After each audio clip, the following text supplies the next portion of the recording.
லைஃப்ல நம்மளுக்கு எதை செஞ்சாலும் சப்போர்ட் பண்றவங்க நல்லவங்களும் இல்ல. நம்ம எது செஞ்சாலும் எதிர்க்கிறவங்க கெட்டவங்களும் இல்ல. 2 பேருடையும் அனலைஸ் பண்ணி பார்த்தீங்கன்னா, நம்மளுக்கு எதிர்க்கிறவங்க நம்மளுக்கு நல்லதுக்காக கூட சொல்லலாம். ஆதரிக்கிறவங்க நம்ம கெட்டு போணுங்கிறதுக்காக கூட சொல்லலாம். ஸோ இத ரொம்ப கிளாசிஃபை பண்றது ரொம்ப ஈஸியா கிளாசிஃபை பண்ணிடாதீங்க. ஃபர்ஸ்ட் ஆஃப் ஆல் நான் சூப்பர் மார்க்கெட் ஸ்டார்ட் பண்றேன்னு சொன்னப்போ, சப்போர்ட் பண்ணவங்க நெறைய பேர் இருக்காங்க. அதை எதிர்த்தவங்களும் நெறைய பேர் இருக்காங்க. அதுல 2 பேர் கலந்து தான் இருக்காங்க. என் ஃபேமிலில சூப்பர் மார்க்கெட்டுக்கு நெறைய எதிர்ப்பு இருந்துச்சு. அத நான் எதிர்ப்பா மட்டும் பார்க்கல. அவங்களோட அக்கறையா தான் பார்த்தேன். அதனால தான் நான் அவங்க முடிஞ்ச அளவுக்கு அவங்கள கன்வின்ஸ் பண்ண தான் ட்ரை பண்ணேனே தவிர, யாருமே எதிர்த்து பேசி, கோவப்பட்டோ, சண்டை போட்டோ அத நம்ம முடிக்கவே ட்ரை பண்ணக்கூடாது.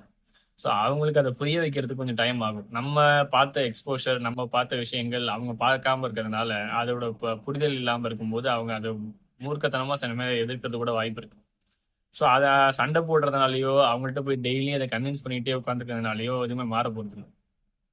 உங்க லைஃபோட குரோத்த மட்டும் பாருங்க. லைஃப் நல்லா இருக்கும்.